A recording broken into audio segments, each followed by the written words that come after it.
Hello, my name is Von. Today we'll be talking about my past drawings, my relationship with art, and talking about what I've learned over these years. I'm going to break it down into 3 parts. My life before university, and during university when I got into art school, and then after university. University, also known as college for all of my USA friends. Alright, let's get into it. I've always liked to draw. I've drawn basically whatever available on scrap sheets of paper, on lined notebooks, even to my parents' dismay, on the wall.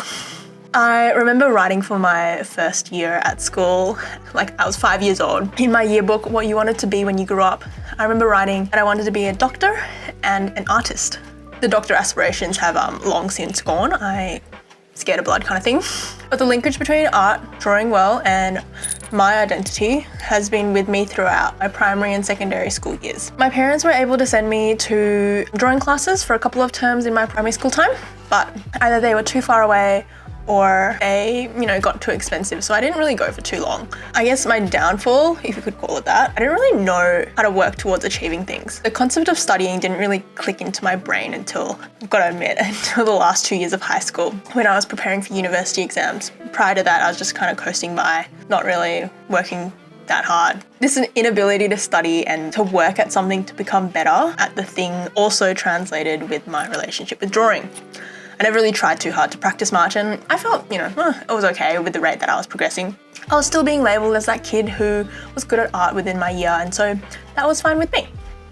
Long story short, I did like to draw, but I never really worked at getting better at it, despite feeling like being able to draw was attached to how I identified myself. Talking about the actual art that you're seeing, a lot of it was inspired, as you can tell, by anime and manga in terms of proportions and anatomy. I'd say I've got a pretty decent eye at observing and copying down what I see, and you can definitely tell within some of these drawings what is referenced versus what is not. My sense of depth and shadow, I'd say very hesitant.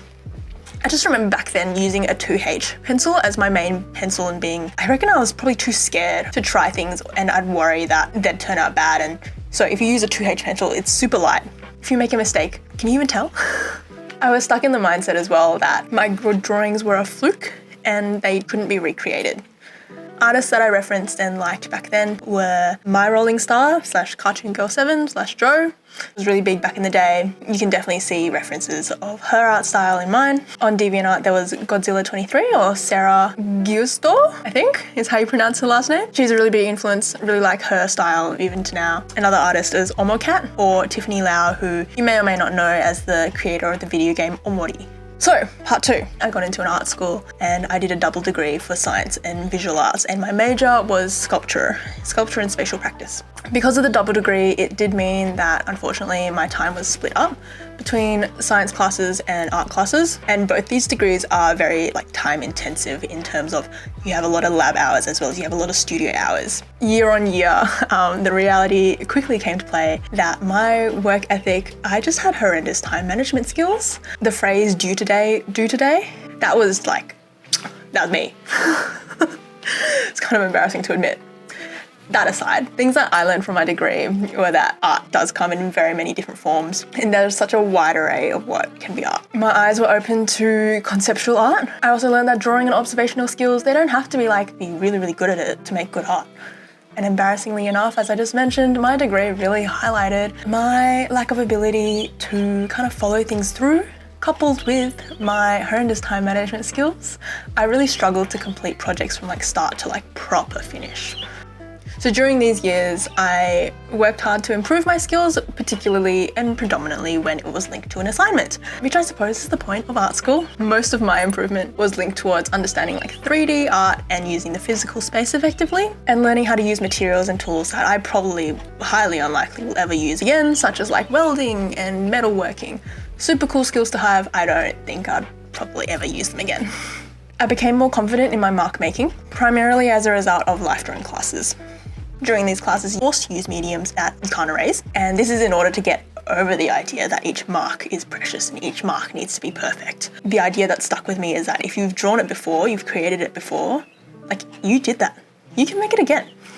During this time, I became particularly interested in time-based work and documenting things over time as they come together as a whole to tell a particular narrative about their context across that time. In my last year of university, my major project culminated into like a house structure, and surrounding the house was wallpaper that I had printed on drawings that I had done across a period of time, which documented certain events that I had chosen to document consistently.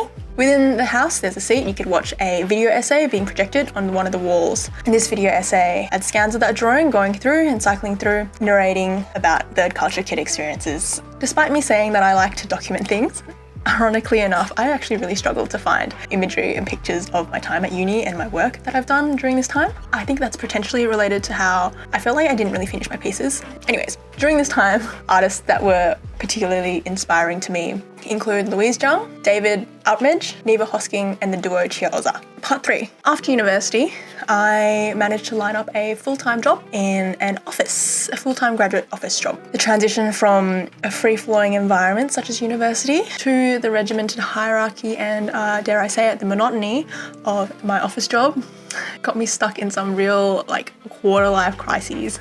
On the side, in the first year and a bit of working, I volunteered with an artist-led group for a zine called Sweet and Sour for a bit under a year. This was a great community-based art project to have on the side, and I used it to learn InDesign to get to a pretty comfortable level. Other than that, I didn't really make too much art during this time because I was studying related to my graduate role and helping out with the zine, as well as this was during the time that COVID lockdowns were in full swing. In October 2021, I remember this month to be one of the months that I drew the most since graduating 2 years prior. That month we went into another round of COVID lockdowns and I got back into art. Kind of had nothing to do. Inktober was around, and so I got into streaming my art on Twitch. Having that dedicated time as well as that pressure, that audience to create was useful. During those 3 to 4 weeks of streaming, I made some drawings I quite enjoy. However, once lockdown was lifted, the busyness of everyday life kind of came back in full swing. My art life was at a bit of a standstill. I was drawing when I was bored, which honestly only happened when I had 4 days in a row to rest, and when you're working full-time doesn't really happen that often, unfortunately. In December 2022, I resolved that something needed to change. I had broken down at work multiple times over those 2 years. I wrote out a plan and I'm I'm gonna stick to it. I tried my darndest, hardest, and the emphasis was on the word tried because it didn't happen. Primarily because I didn't have enough time. Breaking it down, I think my initial plan was something along the lines of setting aside 2 hours after work, trying to do something a little bit every day, working on skills that I want to get better at. Things that I literally actually mentioned in my past video. That past video, the script was written back in 2022, December. While that might work for some, for me, that didn't work. It made me realize that I'm someone who needs a lot of brain off time.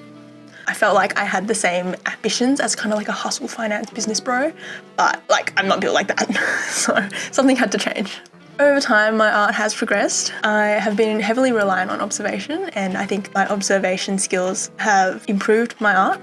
And you can see I've definitely strayed away from portraiture and more into capturing objects. You can see that I'm using more colour, I'm putting a lot more depth and shadow into my work and trying to be less precious about my mark making. I am assisted by boxing out areas within pages in order to make the page seem a little bit more approachable. It's not just entirely blank. I would like to be at a stage where I can capture experiences and emotions more effectively within my art. So I'm learning those foundational skills in order to get to where I want to be. I am still very much interested in time-based art and exploring liminal spaces through art, especially with that interaction between physical and digital. And I hope to experiment with that more over time. It feels like to get to where I am with this intentionality in making art has been a long journey with a lot of side quests on the way, but I hope to show that as a self-proclaimed pretty average person, this level of progression is totally fine. It is so fine to take your time. I think knowing that art can, and I reckon should be, a lifelong journey means that it's fine to take breaks in your progression. But I am hoping these next couple of bits I'm going to progress a teeny bit faster. So I hope you'll keep me company and join me on this journey.